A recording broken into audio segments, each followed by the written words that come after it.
안녕하세요.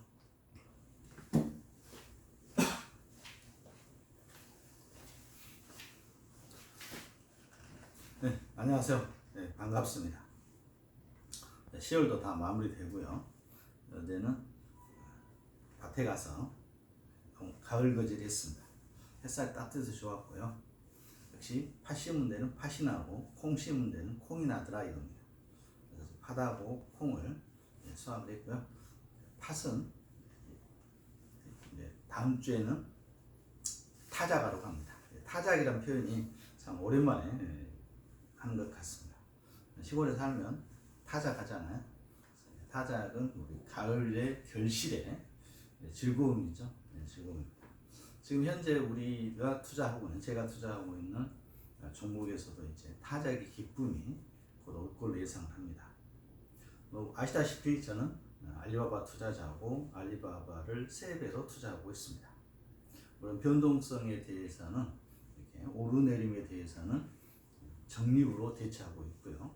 이 기조를 변할 것 같지는 않습니다. 당분간 변하지 않고요. 우리 가족분들 힘드신가 합니다. 작년 3월 중순부터 10월까지 1년 거의 6개월간을 저는 그냥 계속해서 꾸준하게 매수하고 있고요. 수익률은 마이너스 60%가 넘죠. 그렇지만 불편하지 않습니다. 이게 어느 정도 이제 플러스가 되면 그때는 계속해서 복리 효과로 늘어날 것 같은데 적립을 포기하신 분들이 계시죠. 그래서 레버리지 투자는 우리가 백테스트에서는 과거의 자료를 가지고 테스트하는 경우는 우리가 인정을 하죠. 그러려니 그렇지만 지금부터 미래에 나가는 것이 어렵습니다. 오늘도 내일은 과거가 될 텐데요. 과거는 지나온 길이니까 보이지만 미래는 보이지 않는 길이다 보니까 또 숱한 다양한 걱정거리들의 뉴스가 폭풍처럼 쏟아지잖아요.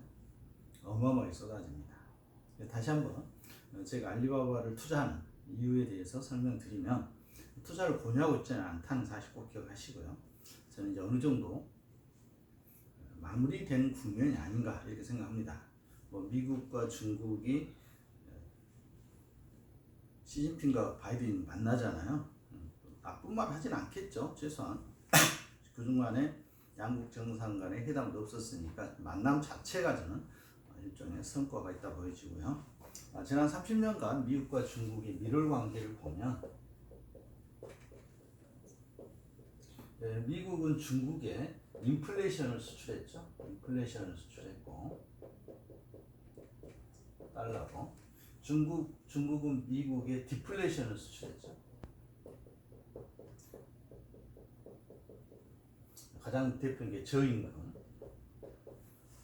저임금을 바탕으로 하는 중국 경제의 노동력을 바탕으로 미국의 제조로 이런 관계가 지난 30년간 이어졌습니다.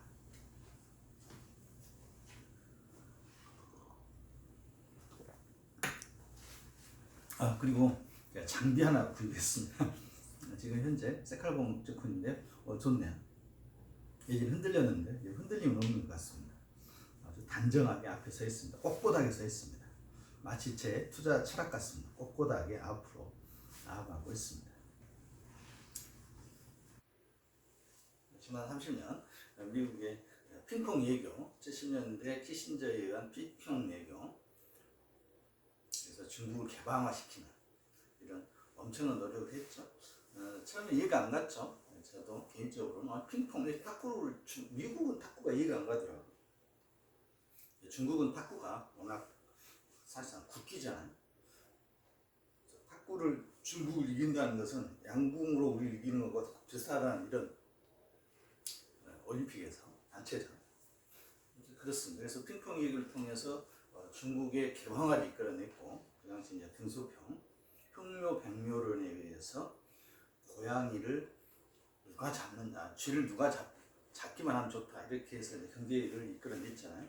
그래서 지난 30년간 저임금 바탕으로 한 디플레이션을 미국에 수출하고 미국에서는 인플레이션 수출하고 그러다 보니까 미국 같은 경우는 인플레이션이 발작하지 않았죠.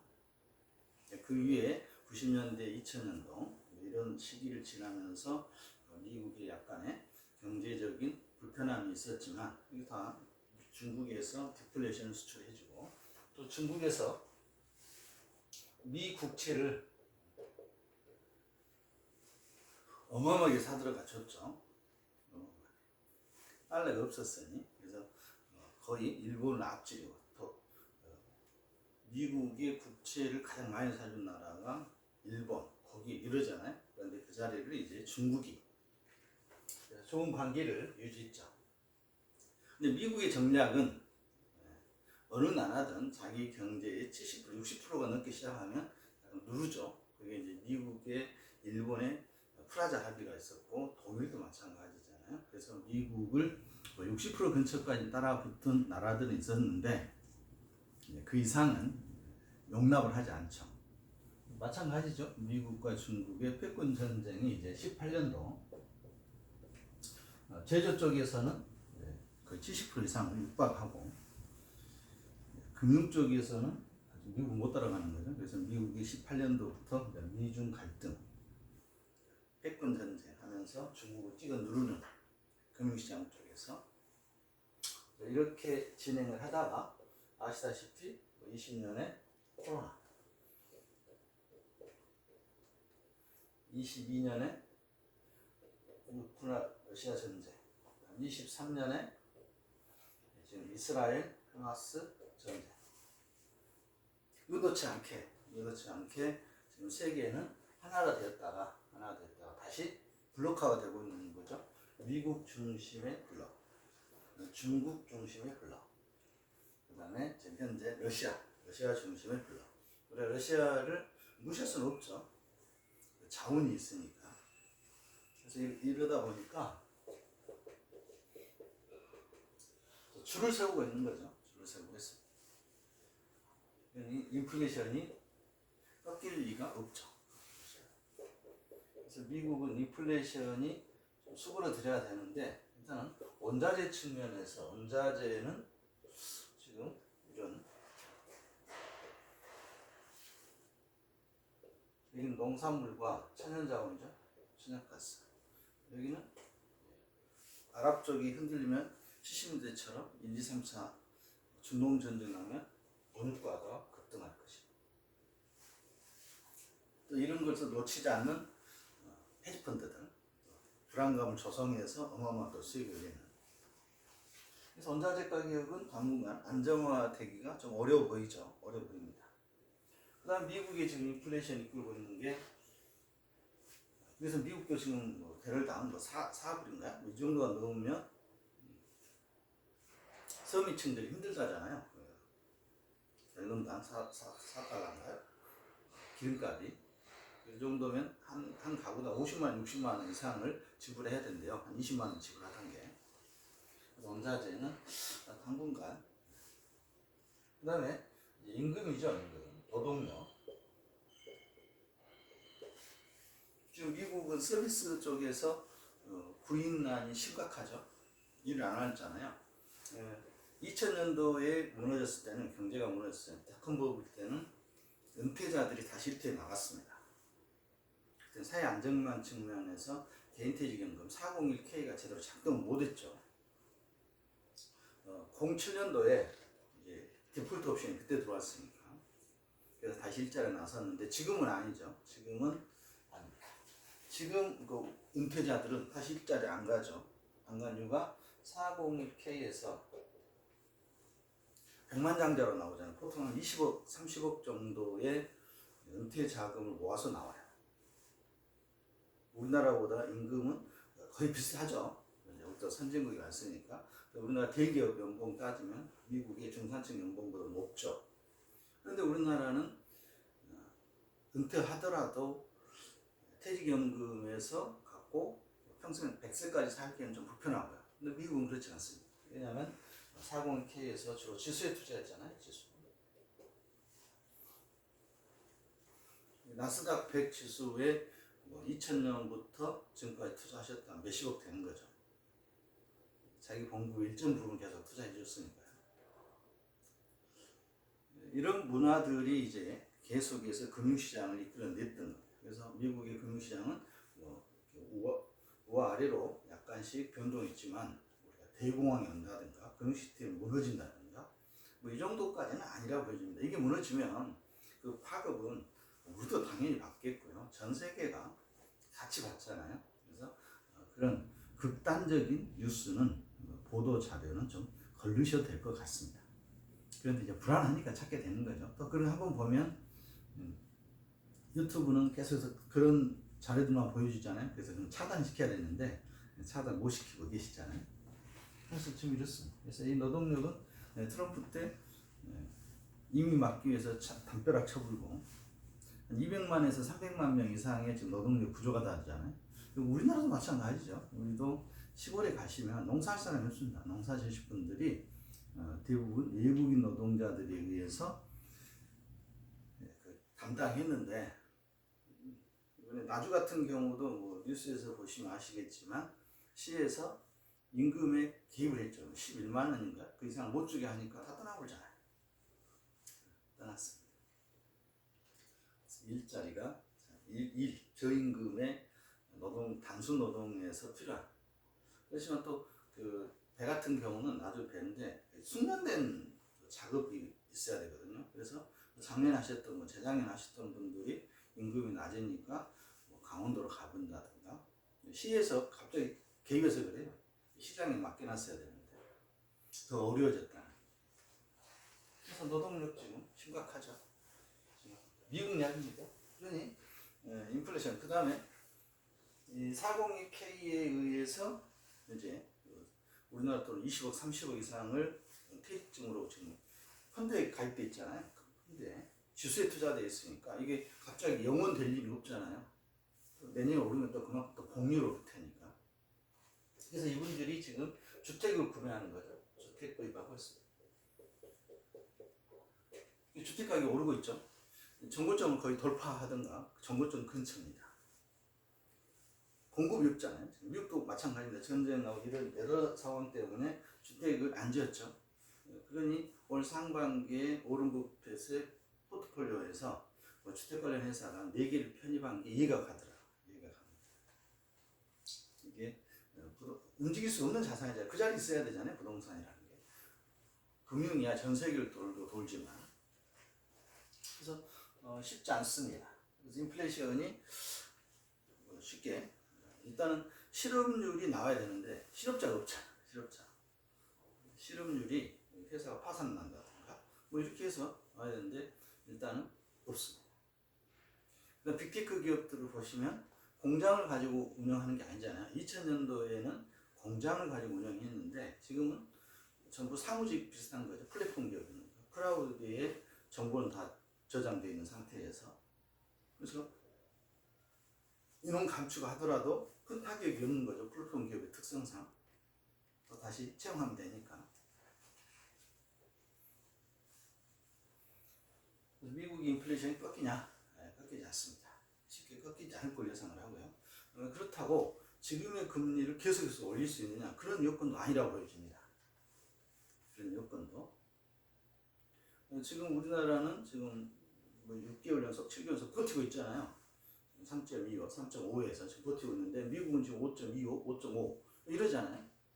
지금까지 역대급으로 미국과 우리나라의 금리 차이가 거의 2포인트가 벌어졌음에도 아직 크게 동요가 없죠. 외환시장에서. 과거 같으면은 우리나라 거 전부 처분하고 미국으로 간다. 그렇잖아요. 당연한 거 아니겠습니까? 우리보다는 대한민국보다는 미국이 조금 더 안정성이 높으니 미국의 국채를 투자하면 5%인데 그래서 그런 자금들은 단기성 자금들은 빠져나간 것 같고요.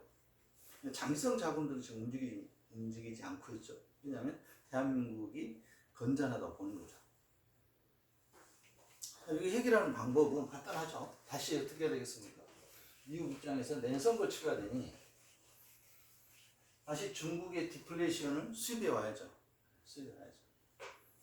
중국의 디플레이션을 수입해 와야 됩니다. 그래서 미국에서는 베트남이라든가 인도라든가 아프리카 이런 나라들의 디플레이션을 수입해 오려고 했는데 그게 지금 안 되고 있죠. 마땅치 않습니다.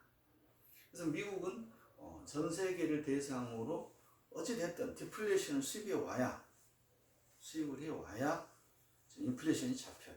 근데 그 디플레이션을 수입하는 것 중에 물건도 있지만 노동력도 필요한데 아직 노동력은 담벼락 쌓아놓고 있어요. 그래서 이런 난제들을 너무나 명확하잖아요. 간단하죠. 알고 보면 미국 인플레이션은 세계 다른 나라의 디플레이션을 가져오면 돼요.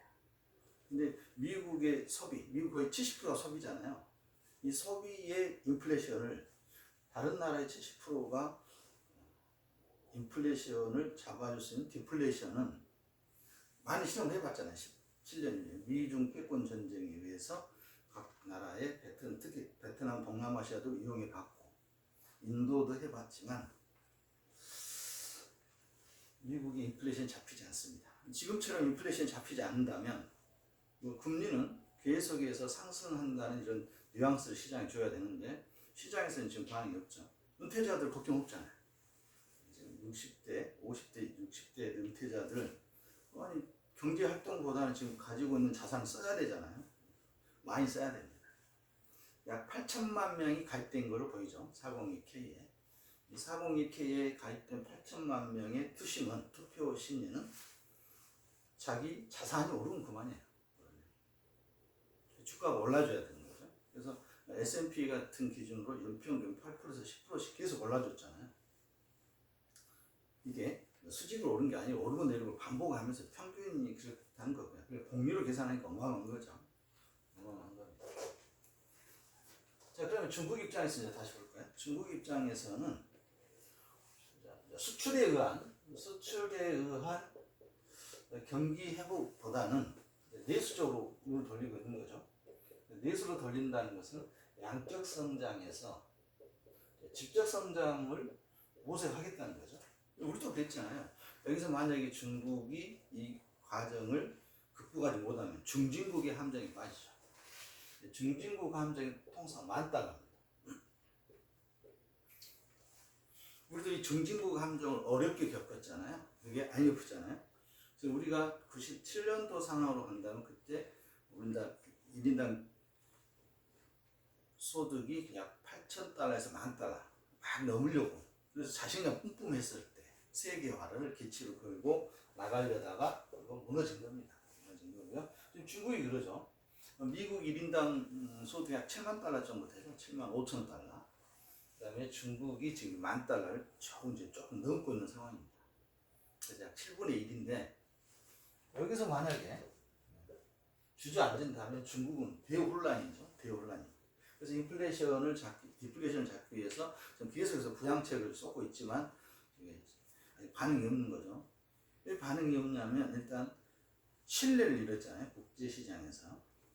신뢰를 잃었다는 것은 기업. 내수에서 두 개를 움직여야 하잖아요. 부동산. 근데 부동산은 지금 폭망이 날마다 쏟아지고 작년에도 쏟아졌고 재작년에도 쏟아졌고 부장 부도날 것 같은 1억만 채가 비었다는 이런 식으로 지금 나오고 있잖아요. 그래서 부동산의 경기 부양은 당분간은 어려워 보입니다.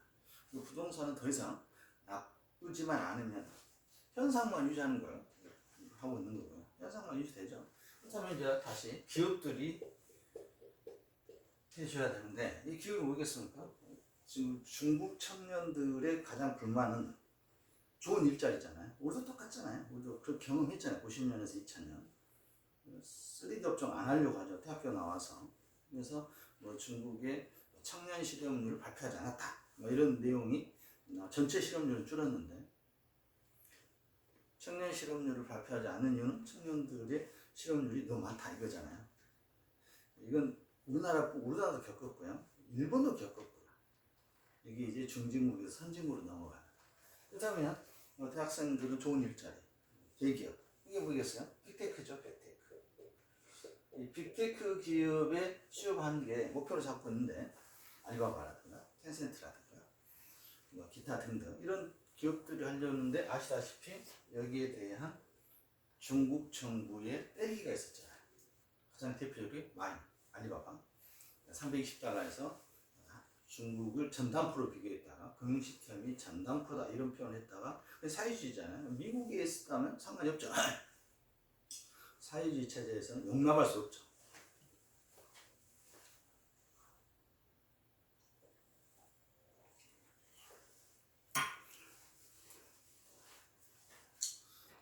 그리고 또 다른 기업들도 빅테크와 관련된 여러 가지 기업들도 각 회사마다 하나씩 규제가 들어왔죠.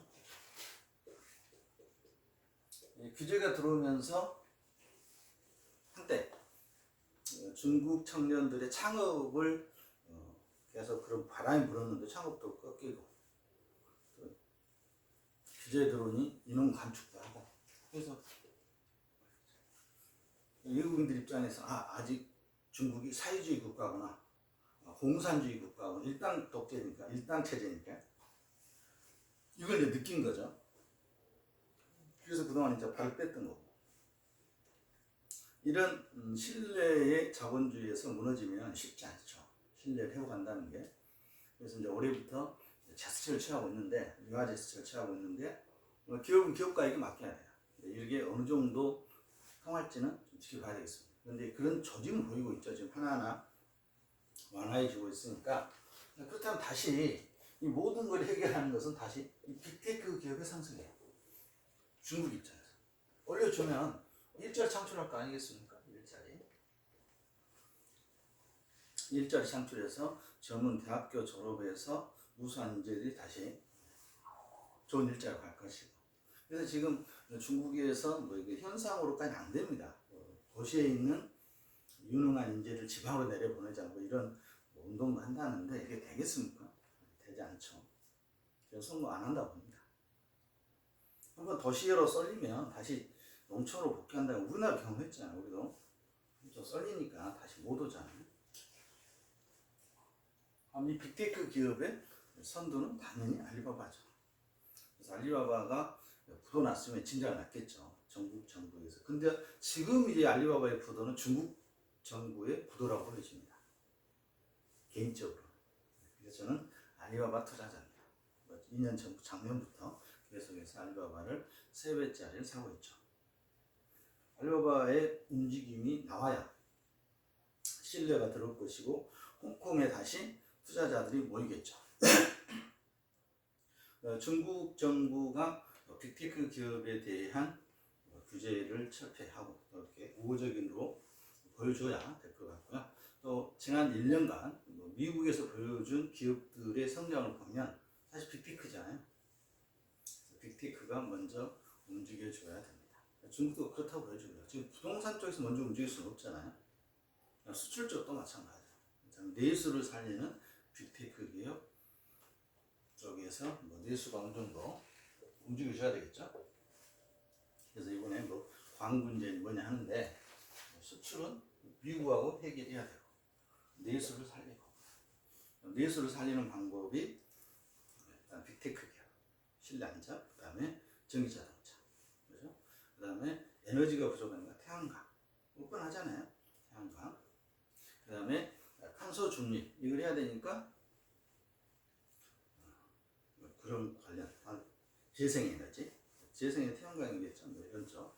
그래서 국가적인 기관 산업은 그런 쪽에서 좀 투자가 이루어져야 될 것 같고 중국 정부 입장에서 지금 돈을 써야 되잖아요. 인플레이션을 일으키기 위해서 투자를 해야 되니까.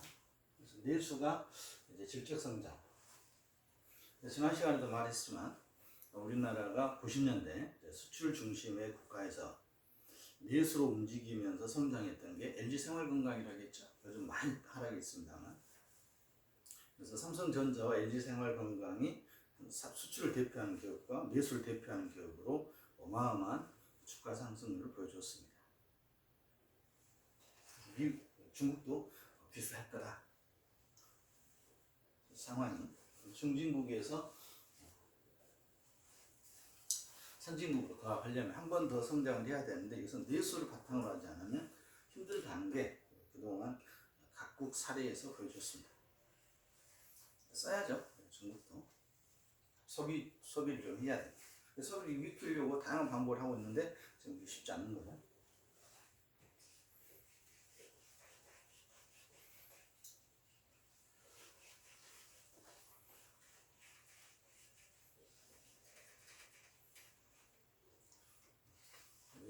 개인적인 의견이니까 뭐 참고하시고요. 저는 포기하지 않고, 포기라기보다도 제가 선택하는 내용이 나름대로는 최선이다 이렇게 생각합니다. 그래서 한 달에 10주가 됐든 100주가 됐든 계속해서 사서 모아서 턴할 때 110달러 이상 턴했을 때는 이제 속도가 붙겠죠. 110달러를 턴하면 돌파하면 전고점인 320달러까지. 그래서 올 초에 보여줬던 엔비디아의 모습을 기대해 볼 수도 있지 않겠냐. 엔비디아가 작년 이맘때 딱 1년 전이죠. 100달러 근처에 있던 게 AI 바람 타고 500달러까지 상승했죠. 500달러 상승했고요. 그때 3배짜리는 거의 40배 상승했습니다. 단기간이었잖아요. 몇 달 안 걸렸고요. 지금은 중국에 대한 우호적인 분위기가 불어진다.